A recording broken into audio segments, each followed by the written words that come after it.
Hey everybody, welcome back to Physical Therapy Private Practice Secrets of the Top 10%. I've got a great show for you guys today. We are going to be talking about a very, very important topic with a super important and powerful person. I'm going to let Gwen introduce herself as the physical therapist and attorney she is. But as you guys know already, this is the three most powerful ways that you can increase your earnings. Three most powerful ways to increase earnings to me doesn't just relate to gross income, increasing your GI, but it actually also includes your ability to reduce costs and get a greater spread in your net revenue.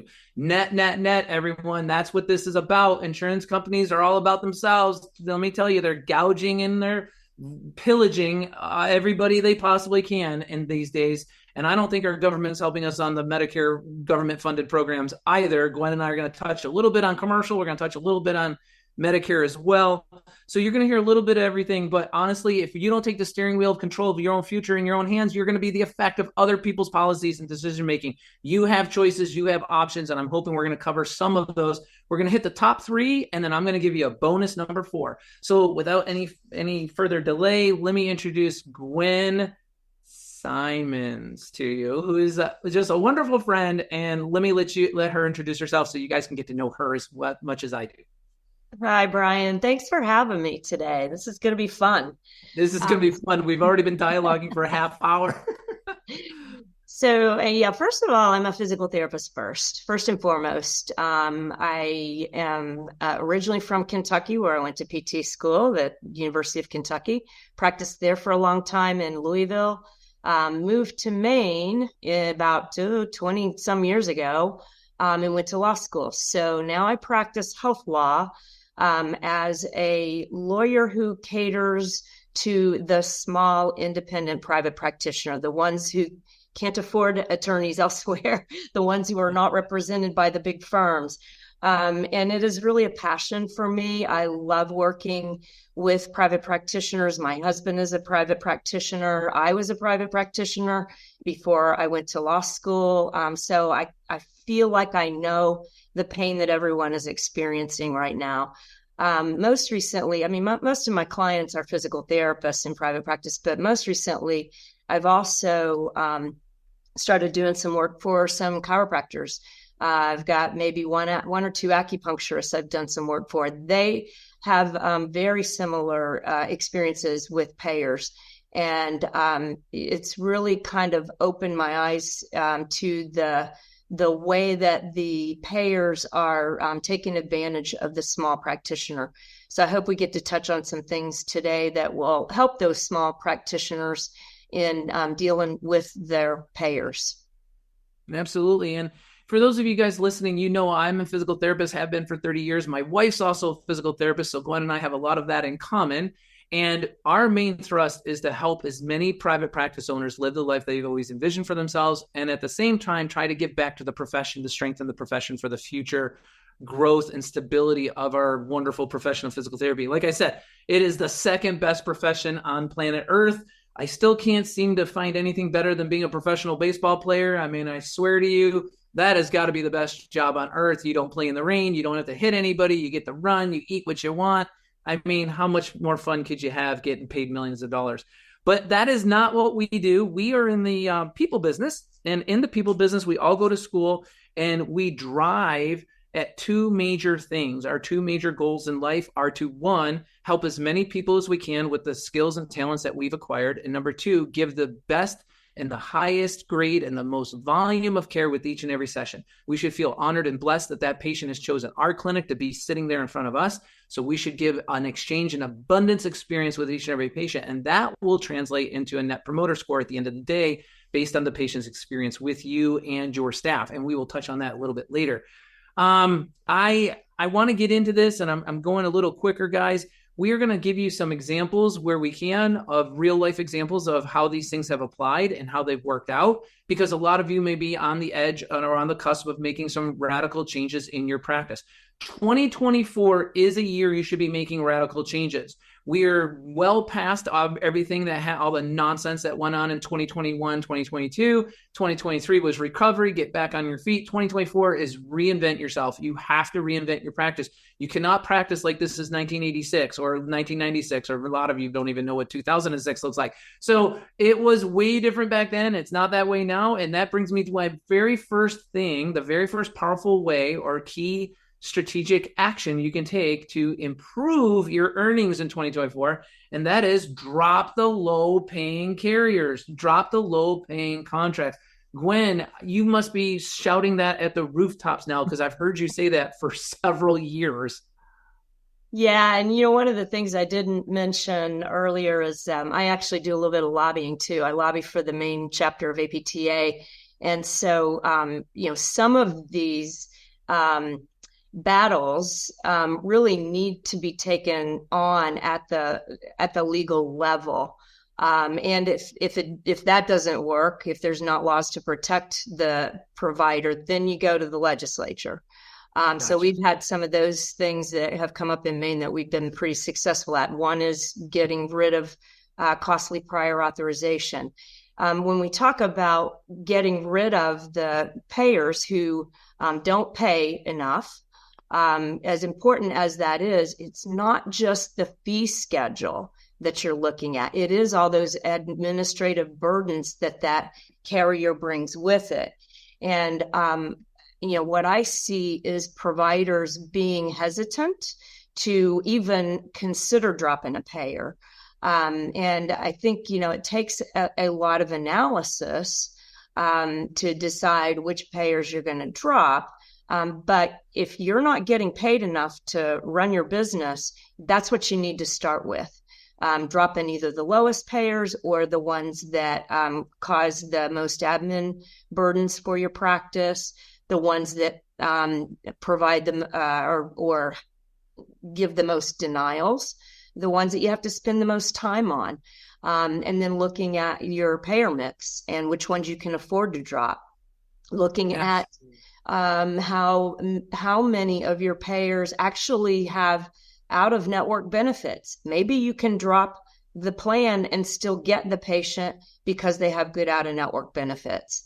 You just can't be afraid to do that analysis. And that's the problem that I see is therapists, first of all, signing every contract that comes across their desk without even reading it. Or they look at the fee schedule and say, oh, that fee schedule looks good, but they don't read the fine print that says, but there's a daily limit, and the daily limit is half what you thought you were going to get for a visit.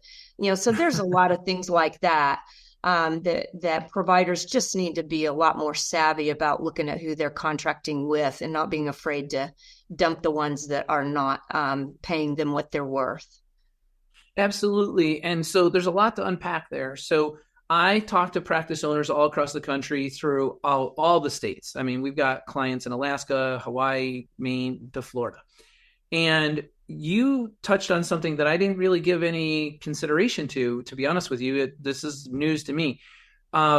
It's not just about the fee schedule, you said. It's not just about the low rate of reimbursement they want to pay you as a doctor of physical therapy for providing the doctor of physical therapy level care to their patients. They're literally, in many cases, paying you less than they're going to pay less than a massage therapist makes down the street doing a private massage. I mean, I've got practices that are averaging $63 a visit, or 68 or 71. The national average right now, I think, is about 81 to 83. But let's just set aside the low reimbursement. I've had insurance contracts that are paying $17 a visit flat rate that owners have told me about. And I'm like, how are you even having this conversation with me? Why in the world would you even engage in that? I think those are just so obvious, glaring obvious contract payers that should be ditched. But you said the burdenous admin obligations and the extraneous burden that they put on these practices in terms of their admin requirements. Give me an example of that, because that's the one that I never really gave that any thought about, how much they're asking of us to do and the indirect costs associated with doing all of that. Right. Well, and I'll give you a perfect example. When we put forth our bill in the Maine legislature last year to prohibit insurers from requiring prior auth before 12 visits. We did all of that math. Anthem Blue Cross Blue Shield was requiring about 3 prior auths to get to about 10 to 12 visits. And those 3 prior auths total between all 3 were taken approximately 2 hours at a time. And that was if everything went smoothly. I mean, that was an increase in about 20% cost to the provider. So, you know, in a environment where we haven't even had an increase in reimbursement in the last 20 years, you can't afford to take a 20% increase in your cost to provide the service. You're just digging the hole deeper. So you have to either drop that plan or you have to fight legislatively to reduce the admin burden, which is the approach that we took. And we did pass our law. So now they can't require prior auth before visit 13. And that's assuming that the health plan is governed by our state laws, which some of the self-insured plans are not. But anyway, that's a side issue. But your primary, but your big carriers, your Aetna, Cignas, United Healthcare's, Blue Crosses, they would all be regulated by your state insurance. Not necessarily. A lot of the bigger payers, United Healthcare and Cigna, at least in our state, are largely self-insured, managed self-insured plans. So the self-insured plans are only governed by ERISA law. They're not governed by state law. So that presents, you know, another level at the federal level that we have to maybe think about proposing legislation there. You know, we've had a lot of good press lately about the Medicare Advantage plans and the admin burdens that they're causing, and the federal government is looking at that through the Medicare regulations. But ERISA plans are not really governed by anything except ERISA. So. Yeah, that's interesting. That's interesting because I was thinking to myself, if I'm a physical therapist sitting in, I don't know, Kentucky or, you know, Georgia or North Carolina, and I'm listening to this and I'm like, oh my gosh, that is exactly what's happening to us. What would you advise me to do? If clarify your question for me, please.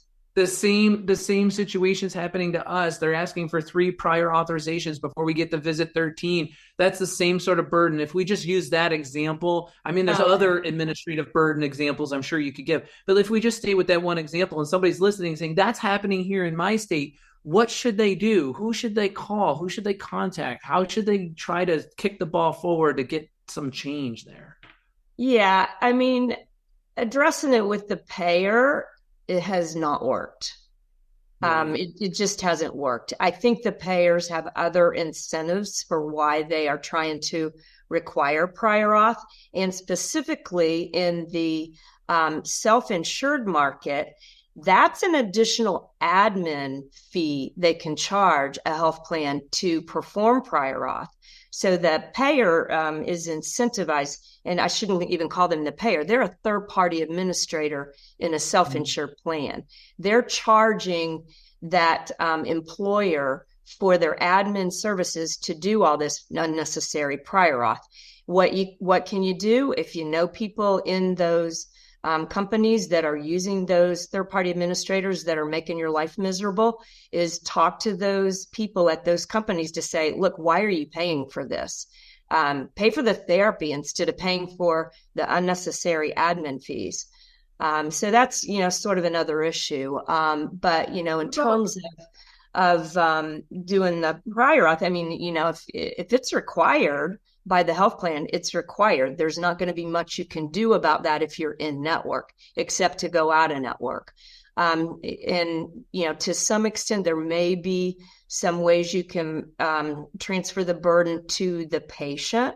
To give you an example, the Blue Cross Blue Shield plans, if you are in network with your Blue Cross Blue Shield plan in your state, your contract has a clause that says you have to see the people who are outside your state, outside of that in-state Blue Cross Blue Shield health plan. You have to give them the same in-network rate. But I mean, this is through what's called the Blue Card program. So essentially, your local Blue Cross Blue Shield company is selling your contract to every Blue Cross Blue Shield entity across the country. But you are technically considered out of network for those out-of-state plans. And when you read their provider manual under the Blue Card plan, it says that the patient is responsible for getting their own prior auth. Yet every provider who's contracted with Blue Cross Blue Shield does that for the patient. So, it's, sometimes it can boil down to really reading your provider manual carefully, knowing what your obligations truly are, looking at your contract, making sure that they're not forcing you to do something that your contract doesn't require, or you're not voluntarily doing it, which is probably the case in more often than not. That, and then, lastly, and I always say lastly, because you don't go to the legislature unless you can't solve the problem other ways. But, there are benefits to maybe introducing a bill to address the problem in your state. Yeah, that's what I was getting at. Like, would they contact their state chapter of the APTA, PPS? I mean, would that be a good first step? And then find out through your network of other physical therapists in private practice who else is suffering that same burden and get them to call the state chapter. And then maybe you get a big enough group of people calling the state chapter, then the state chapter can call and help call the legislature and be like, hey, we've got over 100 members complaining of the same thing. This is reaching thousands of people. We need to address this legislatively. Would you say that's probably the right flow? Yes, and the state chapters are looking at this. Several states right now are introducing legislation about prior authorization. PPS is very supportive. The American Academy of Orthopedic PT, AOPT, they used to be the orthopedic section. They have a task force working on that. I'm working on both the AOPT and PPS task forces on this. So trying to give resources to states so they can look at legislative remedies for this. But otherwise, if it's costing too much, you have to consider going out of network.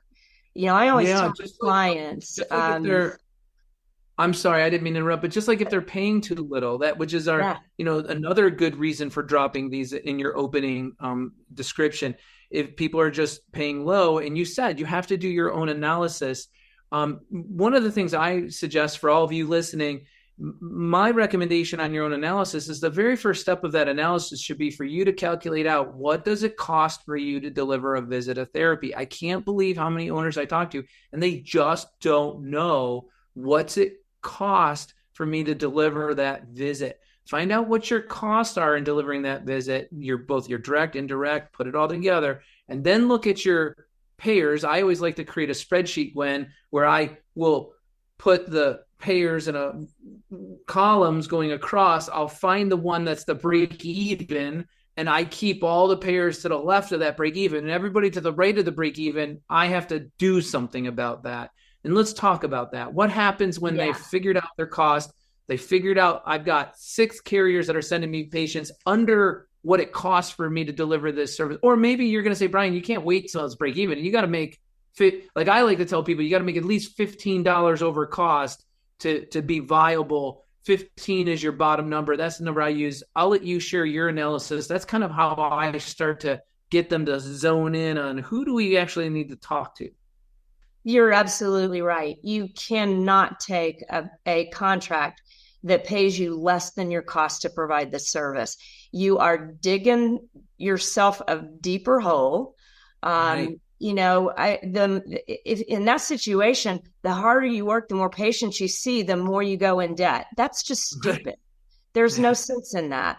I always tell my clients, you can go out of business 2 ways: twiddling your thumbs or working your fingers to the bone. If you take those low-paying contracts, you're going to keep working harder, and you're still not going to make enough money to cover your costs. I'd rather, not have the business and have the free time, quite frankly. You may have to skinny down your business by, if you have to reduce your staff because you don't have the volume, but your profit margin's going to be better. And that's really what you have to have, is some profit margin in order to stay in business. Right. You're not providing a service if you can't stay in business. So yes, I always tell people to look at your costs first, and then every provider has different thresholds for what kind of profit margin they want, or if they're okay breaking even, that's fine. What is most important, and this is important for providers to understand, what you don't want to do is call your competitor down the street and say, I don't like this reimbursement. It's not enough for me. Is it enough for you? Let's all just drop the contract. You can't talk to your competitors. That gets into antitrust issues. You can't try to, get everybody to drop the contract and have a boycott of a payer. And that's why you need to know what your own costs are and whether you can afford that contract. If your costs are $110 to provide a visit, and the bigger company down the street has a cost of, $75, they can afford to take a lower contract. That's up to them. That's their business decision. But you need to make your decision based on your costs, not, some general idea of what you think an across the board reimbursement should be. I don't know if that helps answer. No, that's awesome. And I think I was always told, and you correct me if this is the right legal term or not. I was always told that sharing with your neighbor what you're making and getting them on board, and I was always told that was called collusion. Like you're But collusion. it is. It's collusion, and it's a violation of antitrust laws. Yeah. It's anti-competitive. The payers, quite They frankly, do it all the time. I think they do it all the time. All the time. But, they have their roomfuls of attorneys that have figured out how to not get caught, I guess. But, in a lot of cases, everybody has the same fee schedule, the same contract. When you're a small provider, you really can't negotiate your rates very easily. With some of your smaller local payers, you can. I always tell people to try, at least, if you're not happy with the reimbursement that's being offered. But so you don't necessarily need to call your competitor down the street because everybody's got the same contract. But what you don't want to do is try to get everyone to drop the contract. If it's not working for you, you should drop it regardless of what your competitor down the street does. Let them lose the money, instead of you. So. Absolutely. Yeah. So I think our takeaway message, everybody, here is step one, figure out what your cost is to deliver a visit of therapy. Step two, rank your payers, create a spreadsheet, know who's above that. I like to say keep everybody $15 above the visit rate. I think you need to have enough money to actually put back into the business and remain viable. Look, profit is not a dirty word. If you don't make profit, you don't have revenue to generate for future existence. So look, I've been in business, 28 years, 27 years all in all. And you don't get there that long by, shying away from making profit. Now, that doesn't make you greedy. You have to remain viable. Some people have come to me and said, but, and Gwen, I'm sure you've heard this too, but wait a minute, this referral source has got 8 physicians in there. I have to accept that HMO version of that package with the idea that I'm going to get the higher paying people from them as well. So I'm going to take that $50 a visit contract, so I can keep in good with this referral source, and it'll all work out for me in the end. I know what my experience has been with that. What has yours been when an owner tells you something like that? Yeah, if you're going to take that risk, you need to watch your payer mix and your numbers, because is it really paying off? Who knows? You need to do the math on it. Because I tell you, like, a lot of the physicians are getting squeezed too. If you tell your physician, look, I got to go out and network with this payer because I'm not getting paid enough, I hope you'll still send me your referrals, at least for the patients that I can see. I'm happy to, if you send me a referral that I can't see because I'm not in network, I'm happy to refer them on to the next in network therapist. But I just can't afford to do it anymore. I think they'll understand. they're getting squeezed too. So that's one thing. I mean, I think the days of you got to take every referral if you're going to get my business are over. I agree. So that's one thing. But otherwise, I had another point I wanted to make about that. And now it's escaped me. But yeah, don't be afraid to do that. To tell your physicians that you're going out of network. That I know what it was. I would say, in terms of if you need to take that low paying network because some money's better than no money, then that's a decision you have to make. And that's what a lot of my clients will say. And it's filling in for the vacancies in your schedule. Fine. But is that payer, as that payer grows, and if they're taking a spot from a better paying patient or a better paying insurer, then you got to think again about it. That's what I call it, the bad boyfriend effect. The bad boyfriend effect is where you see that girl in high school and she's like, why are you like still dating that guy? He's such a loser. Like, and she's sitting there going, well, something's better than nothing. I have this kind of like, you have somebody to do stuff. And you're like, as soon as you ditch that dude and you have a vacancy there, all the available guys are now available to fill that vacancy. And I say that to my practice owners all the time. I'm like, why are you accepting that $43 a visit contract when you know it's $61 for you to deliver the services? You're so upside down on it. It's fear, Gwen. It's fear. It's fear that I'm not going to have enough patients to keep my staff busy, or it's fear that I'm going to upset this referral source they're only sending to me because I'm the only person in town that takes this insurance. You have to confront your fears. Talk to your staff and say, we may be doing less business and we're going to streamline our practice down to meet that need, but we're going to be doing better business, better care. We're going to be better respected in this community because of it. Or we're going to go out of network. And statistically speaking, my experience has been out of network, you're going to keep about 6 to 7 out of the 10 calls that come in, because some people will just hear you're out of network and they're just going to be like, okay, I got to find an in-network provider.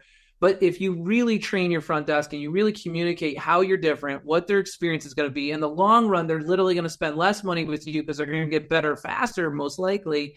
I think out of network isn't such a fearful thing to do at all. My concern or question to you about out of network, and I get this a lot, I'm sure you may as well, people will say to the patient, well, we're out of network. We're going to bill your insurance company appropriately out of network for the visits that we see. Let's say we're going to do 12 visits with you, but your patient portion, we're only going to collect from you the same amount of money you would have paid if you were in network. So if you were in network and you had a $30 copay, we're only going to ask you to pay your $30 per visit each and every time you come, even though the out of network arrangement supposed to be some sort of 80-20, let's say. Insurance company pays 80% of the bill, the patient's responsible for 20. But the provider's saying, well, I can collect anything I want from the patient. I don't have to collect it if I don't. I'll just have them pay me their $30 copay. Good, bad, okay, not okay? Yeah, not okay. It's what the patient has to pay for their portion for out-of-network benefits is a matter of their policy agreement with the payer. You have to bill for the visit that you provided. If you're only going to bill, let's say, let me give an example. Your in-network coinsurance is 20%. Your out-of-network coinsurance is 40%. Your bill for therapy out of network is $200. Your bill for in-network maybe is $100. All right, so we've got a discrepancy already. In-network at $100, so they're paying $20. Out of network at $40, and your charge is $200, they're paying $80. But if you bill the insurance that $200 and you only accept or you only charge the patient the $20 to make it comparable to their $20 in-network coinsurance, you're really, the insurer is going to say, well, then you're willing to accept less. Your reasonable and customary charge is really not $200. because you're saying that the 20% or the $20 that you're collecting of the 40% you're supposed to charge makes your charge really a lot less, right? So, and maybe even less than what the in-network is. So you don't want to do that, because there have been lawsuits against large facilities that have done that, that have forgiven copays and things like that, where the payer has really gone after the big institution or the hospital and tried to get money back. By saying that they're not collecting the right percentage, their usual and customary charge is lower. So you don't want to do that. What you want to do is, talk about the value of your services and how maybe the quality, the value of your services is greater, and that's why the patient wants to or should want to come and see you out of network.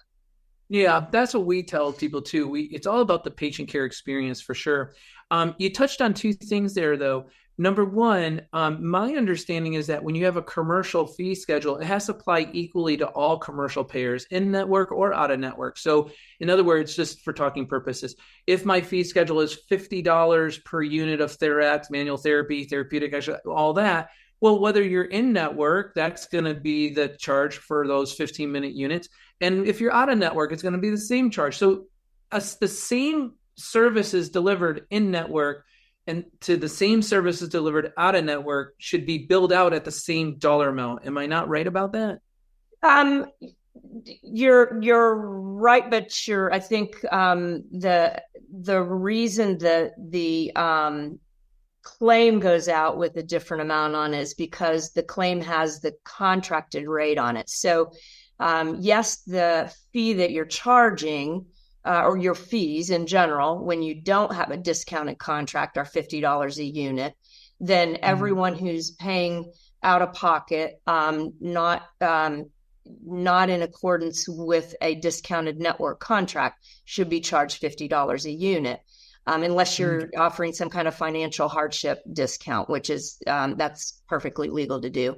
But your contracted rates are going to be different for every payer. So some payers, are going to be less than 50. Most probably are going to be less than 50 a unit.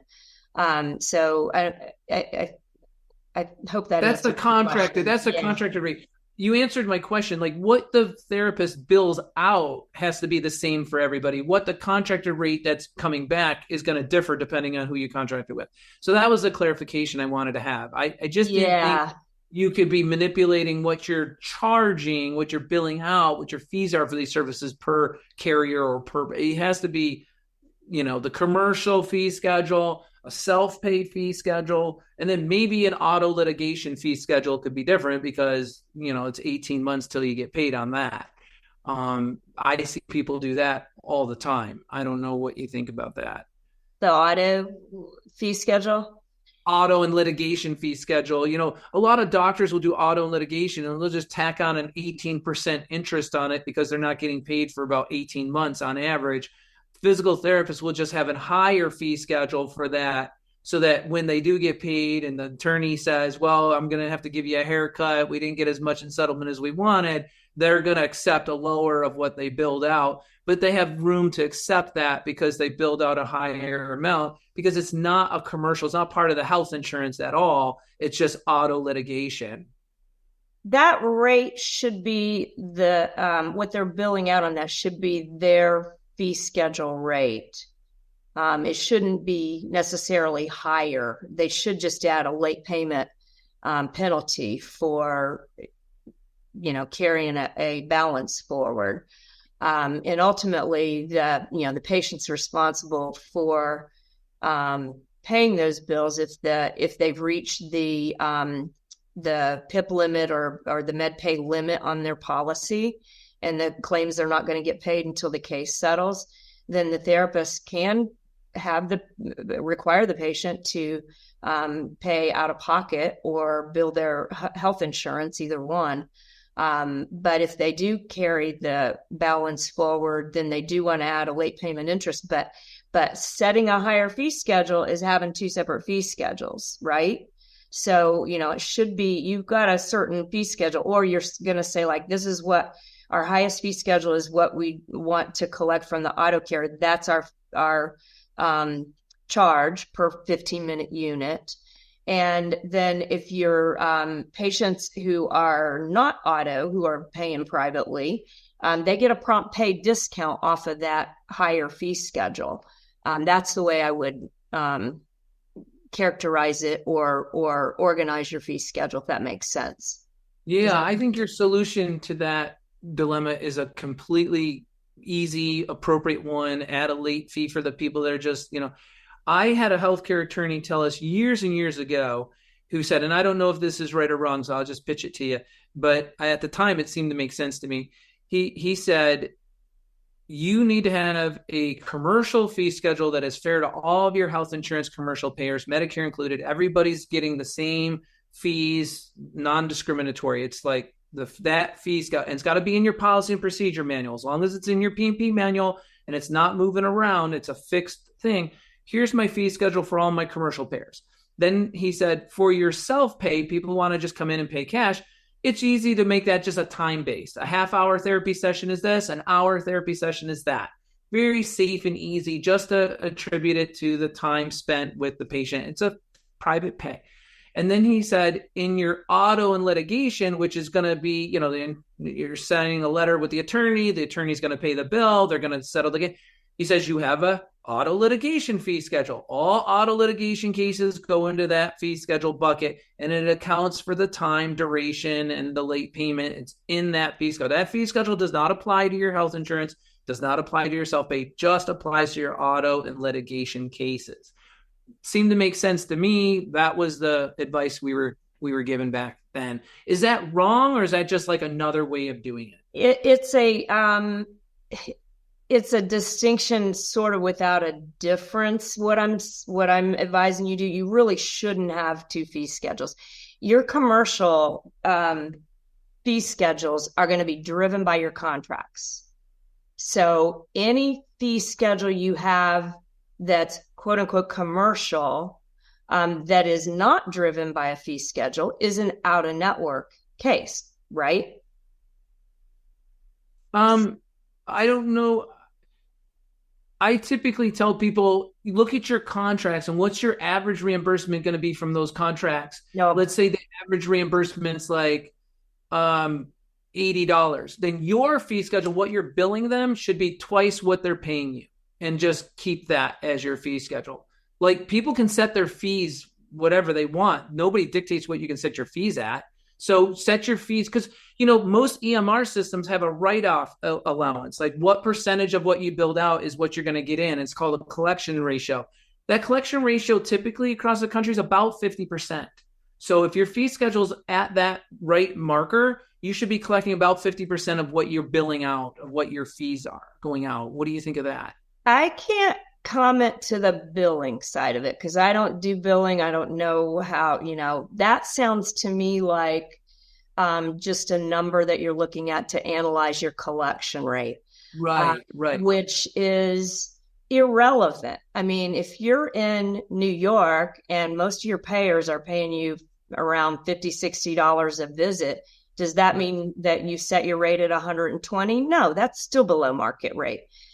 So I wouldn't say look at all your commercial payers and look at the average, and that has really nothing to do with what your costs are to deliver the service, what the fair market rate is for your services. So I think you should set your rate at whatever your rate should be. What's fair? What's the fair market rate?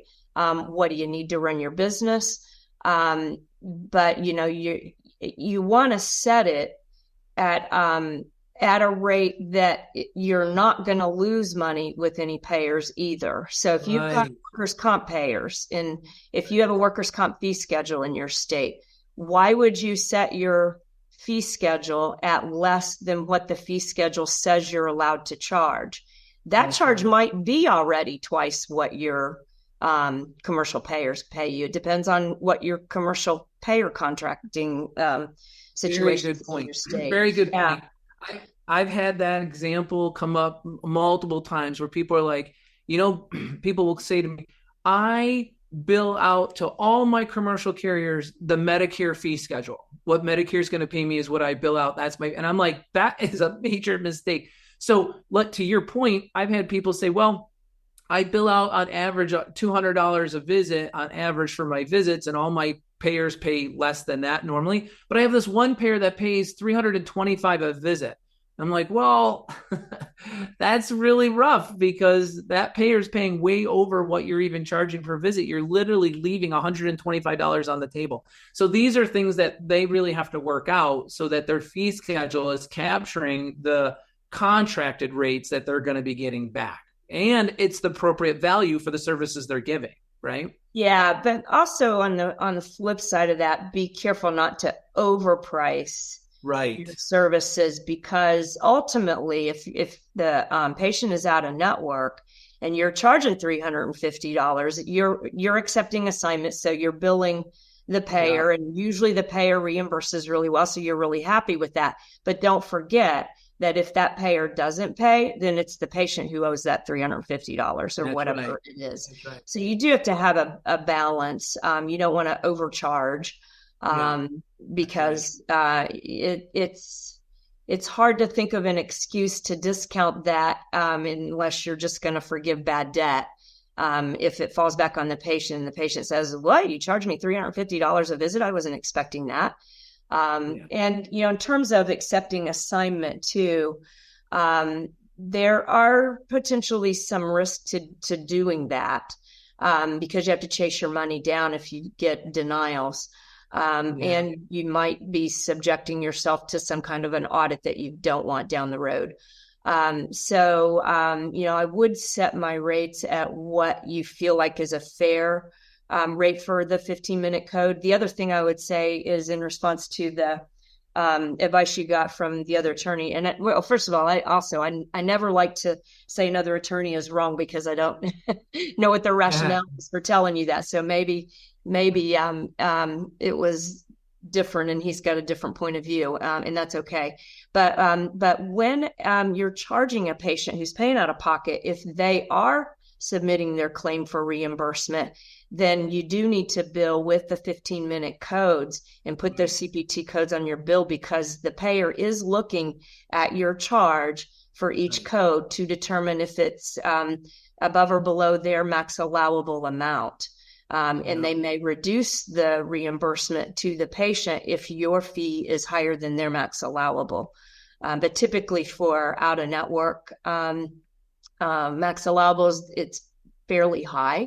They tend to be set at what a payer would allow for a hospital visit.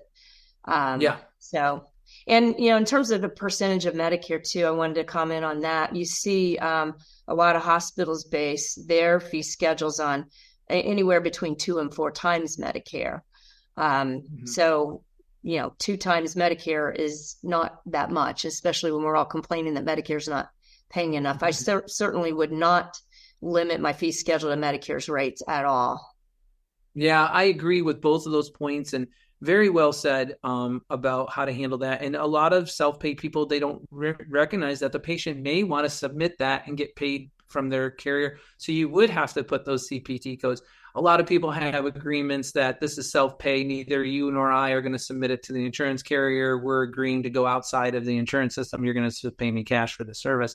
So I think it all depends on how you have it arranged, what agreements you have with the patient in that point, which kind of brings us a little bit, well, we're getting to number 3, but number 2, optimizing your schedule. I think this is just an obvious point, and I'd love people to hear your viewpoint on it. Mine is, and we talked a little bit about it, depends on your practice, right? Depends on your patient demographics, depends on where you are in the country, depends on what, kind of specialties or niche kind of services you're going to be providing.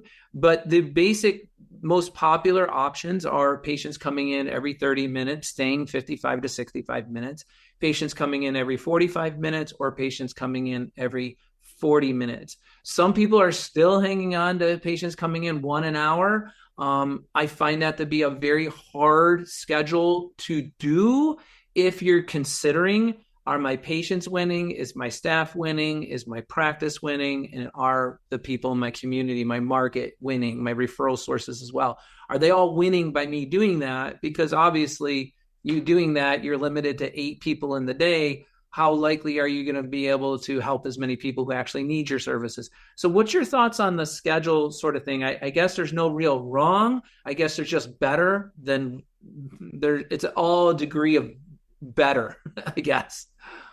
I'm going to give you the classic attorney answer. It depends, right? Yeah, But the right. professional answer from a PT perspective is you've got a professional responsibility to determine what care is medically necessary and recommend that care to the patient. And, maybe depending on the patient's diagnosis or whatever their problems are, maybe they need an hour. Maybe they only need a half an hour.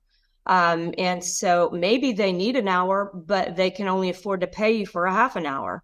And, or maybe their payer, insurance is only going to pay for a half an hour and they need that extra half an hour.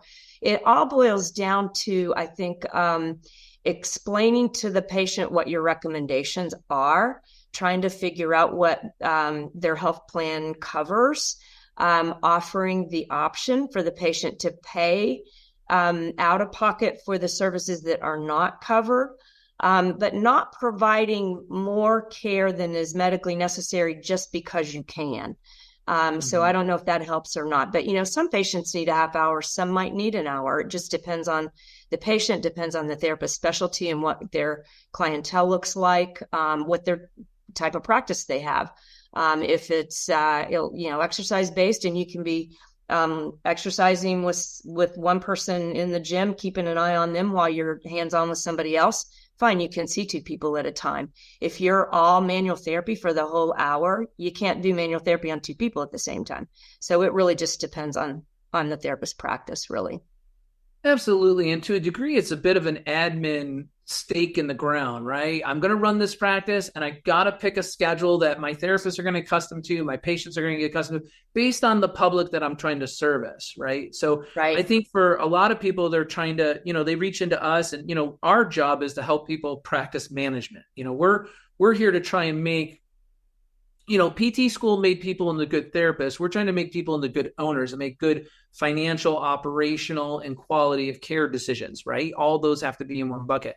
What we're finding the most popular schedule is that's kind of currently going out there, if you're just, 1 office, 2 offices, 5 therapists or so, is that 40-minute schedule. It allows you to be clinically efficient with 12 visits a day, works out really well. You're able to give an appropriate amount of hands-on care. You're minimizing your need to use the group code. Of course, use it if you need it. And if you're doing some sort of, group session of total knee replacements or something, that's totally fine. But most people are not. They're running their own schedules. They're delivering their care. That seems to be a very, very workable schedule. When I see people doing the every half hour, staying 55 to 65 minutes, well, that's a bigger practice, more staff. They break it up into pods, green team, red team, blue team. That's a PT, PTA, tech, PT1, PT2, PTA, and a tech. That makes a team. The next one's PT1, PT2, PTA, tech. That makes the next team. And the patients go between 2 therapists all about their plan of care. That works really well as long as you're doing point of service documentation. You're doing some unattended modalities, so you can leave the patient, and that's still going to be a billable service while they're, it's not you needing to be hands-on. And you're doing bringing them back 5 minutes early, 5 minutes late. And if you have an efficient pod, you can actually do that, be Medicare compliant, have no problem.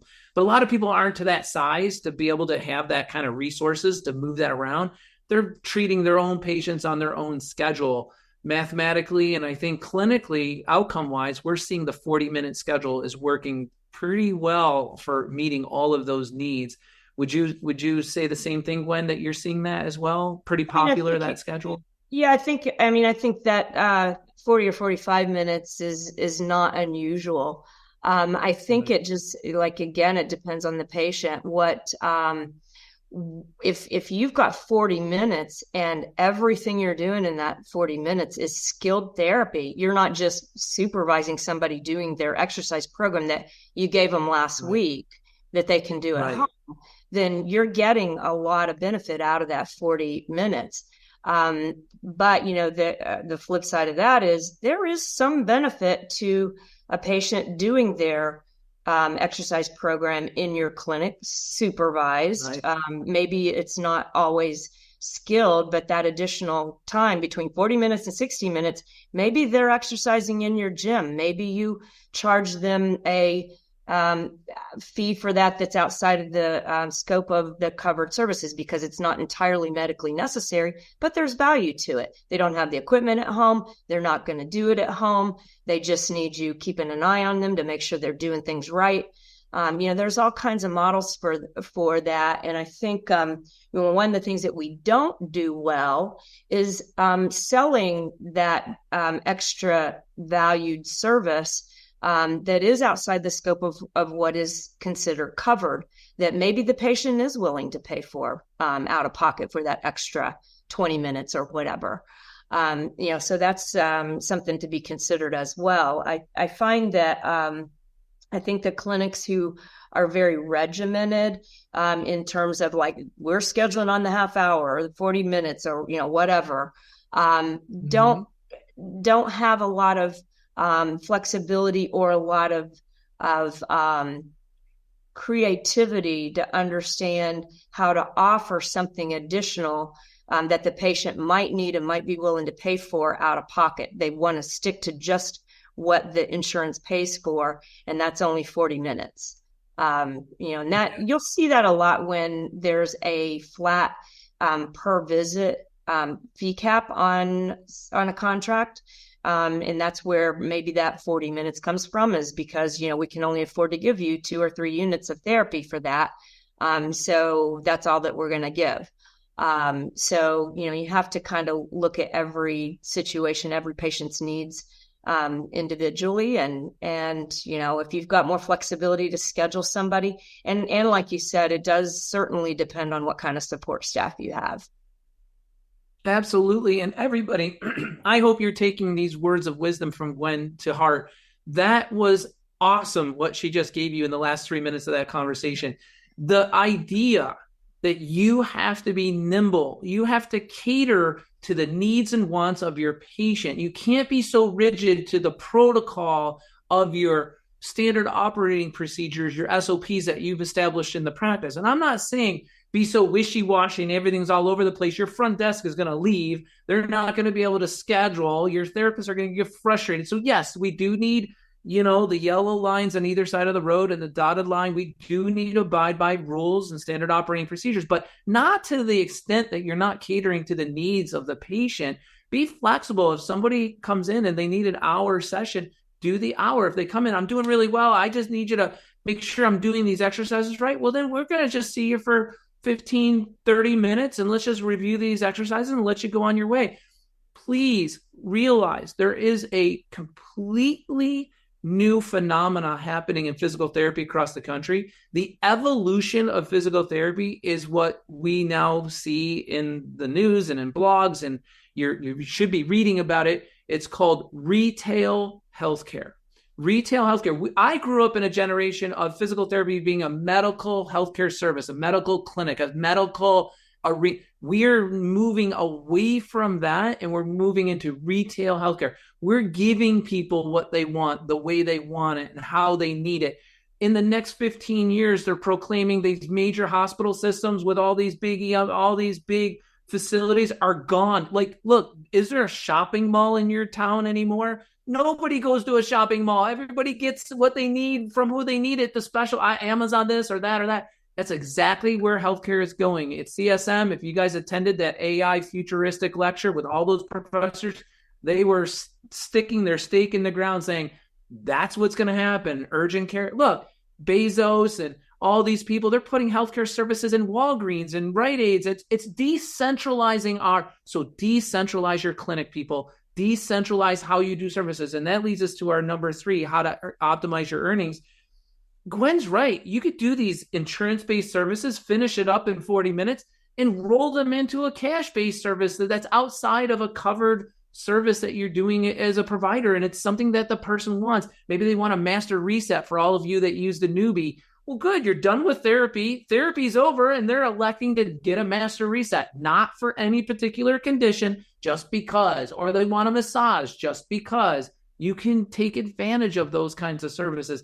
That's going to get us into what's appropriate wellness, what's not appropriate, what should you be covering, and what shouldn't you be covering. Gwen, this is a very, very challenging conversation. This next one, people like to throw wellness on everything, and I'm like, that's not wellness, that's physical therapy. So why don't we start with the definition of what people are now misinterpreting as physical therapy? Yeah, well, I do want to go back to one thing that you just said, though, because, one of the things I think we need to do is not be afraid to charge for the services that patients need but are not covered. They should have a right to choose to pay for those services if they want them. But the balance is you don't want to be the therapist who hangs your shingle at a CrossFit gym and says, I'm having dry needling Saturday because all the people at CrossFit like their dry needling, and they come in and they say, I want you to needle my deltoid because I did a lot of weightlifting, and you just needle it because the person wants it. If that's what you mean by retail therapy, that's going to get you in trouble with your licensure board. So you need to be careful. You need to do your exam. You need to have a reason for your treatment. The treatment still needs to be appropriate. And then if the person's saying, I just want the feel-good massage, fine, the feel-good massage is not going to hurt them. Doing dry needling on something that you don't need to dry needle and taking all of those risks that come along with that procedure, that's a totally different story. And we could talk about that in another podcast. So do be careful that you are responding appropriately to those retail requests. But in terms of wellness, yes, two of the worst pieces of legal advice that I have heard, and clearly, I think, by attorneys who don't understand who physical therapists are, what we do, what services we provide. The worst advice you can get is, just call it wellness and you can do whatever you want. There's no licensure laws that apply because it's wellness. It's not PT. That's not true. If it walks like a duck and quacks like a duck, it's probably a duck. If you are using your PT knowledge, you are, you're laying your hands on somebody doing a manual therapy technique, mobilization, manipulation, whatever you're doing, if you're treating pain, a medical problem, a disability, any kind of dysfunction, that's physical therapy. That's not wellness. The other bad piece of advice, and I heard this just last week, if you're not laying your hands on the person, it's not physical therapy. So you can do telehealth visits across state lines, and don't worry if you don't have a license in that state because you're not touching anybody. That's not true. If you are giving medical advice, if you are prescribing exercises for a medical problem, you are providing physical therapy. Everything we do does not require hands-on care. And as a matter of fact, a lot of what we do is exercise-based and education-based. So the definition or the line that your licensure boards will most likely draw is whether you are treating pain, dysfunction, disability, anything medical.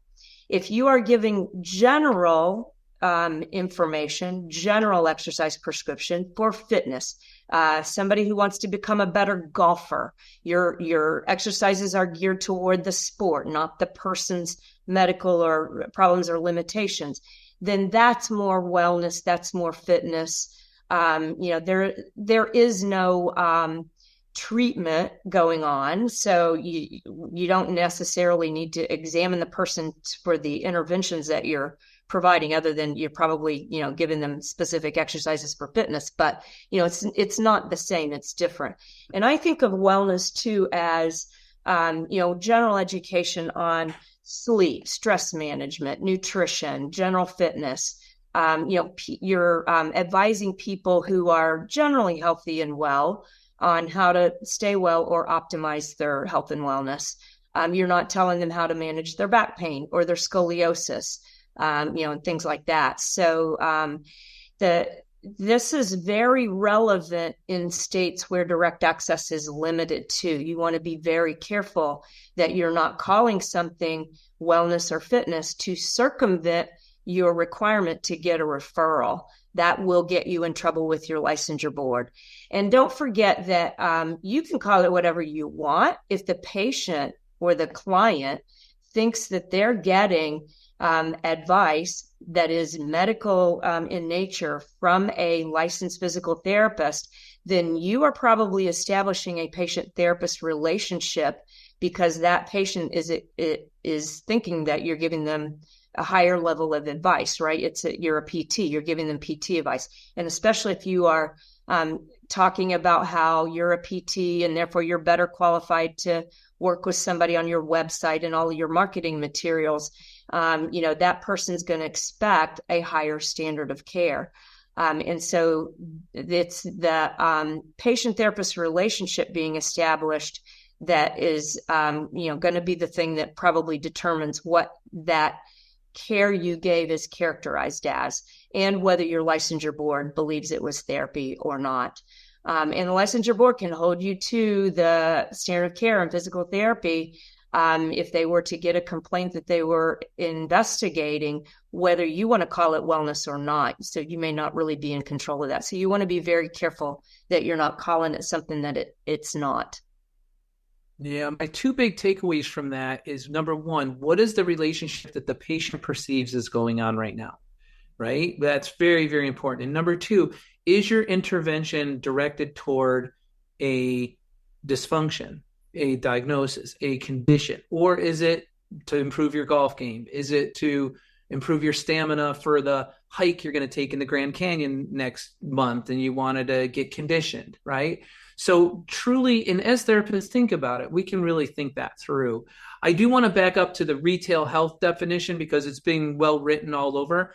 What that refers to isn't what you were saying, Gwen. It's more like, oh, I want to get my outpatient physical therapy in the comforts of my own home. Well, I can have a mobile PT provider, or I can do telehealth, or I can get RTM, from my outpatient clinic, or I can go to a clinic that has a multitude of diverse services. It's not just a physical therapy, and then I got to go to the doctor for doctor medicine and stuff, and I got to go to this person. But I can go to a boutique clinic that offers Pilates and massage and acupuncture and physical therapy now. So people are seeing these services as these are a buffet of services that I can avail myself to. I don't have to go to where my doctor sends me. I don't have to go to the institution to get this care anymore. Just like I don't have to go to the mall to go shopping. I can get anything I want on Amazon or Walmart.com, or, I can do and get what my needs are in a much more vast array of means of getting them.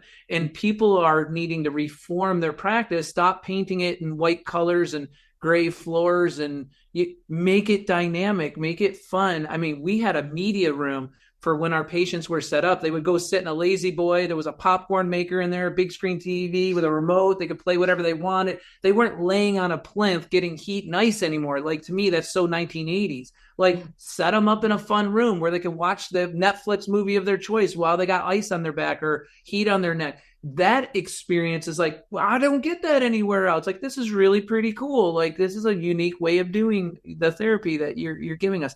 So I think that is where retail is there. And I didn't want to mislead you, Gwen, in that. I understand your interpretation and it was completely accurate, but people are just trying to make it more of a comfortable exchange of services, like comfortable experience in many, many different ways. Yeah, that's and good customer service, right? That's just customer service. And I totally agree with that. Yeah. And empowering the patient to make their own decisions. Yeah, exactly. From what's available to, absolutely. Exactly. And even virtual Sally is a solution to that. People like to come in and just check themselves in and talk to somebody really quick, run their card and go back, or they like to schedule their appointment from home. I tell you what, if I got to call an auto shop to schedule my oil change, I'm annoyed. I want to go online and just book my oil change Wednesday at 3:30 and get a confirmation email like, you're all scheduled, Mr. Gallagher, bring your car in.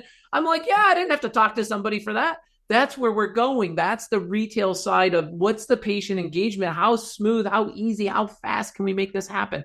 So to that point, that brings us to my last, and this is our bonus one. This is a little bit longer podcast, everybody. So thanks for hanging in there.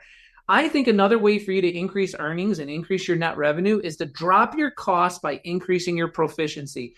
Administratively, you have to look around at hair salons and say to yourself, 15 years ago, you would go in, somebody would check in, somebody would wash your hair, somebody would cut your hair, and then you go. Now you go to a hair salon, it's one gal, one guy, they take you back, they do it all. They do it all. They're the sole provider, and out you go. It's the way of the world, right? Automation and simplistic approach, so you have greater efficiency. Outsource, for all of you listening, I believe that the future of physical therapy is only going to have in their four walls DPTs, PTAs, and techs. I don't believe there's room for any other human beings in the future of physical therapy private practices. No need. I think you can have a virtual attendant talking to them, live streaming, engaging them.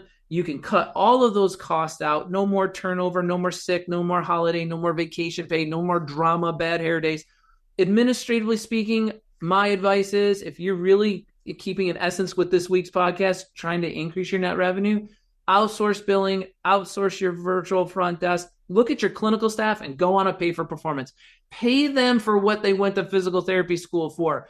Every single physical therapist went to school to A, help as many people as you can, and B, be the best skilled clinician I can with each and every engagement. I feel fortunate and blessed that I have this patient in front of me. I want to throw the kitchen sink at him. I want to give him as abundant of care as I can with each engagement.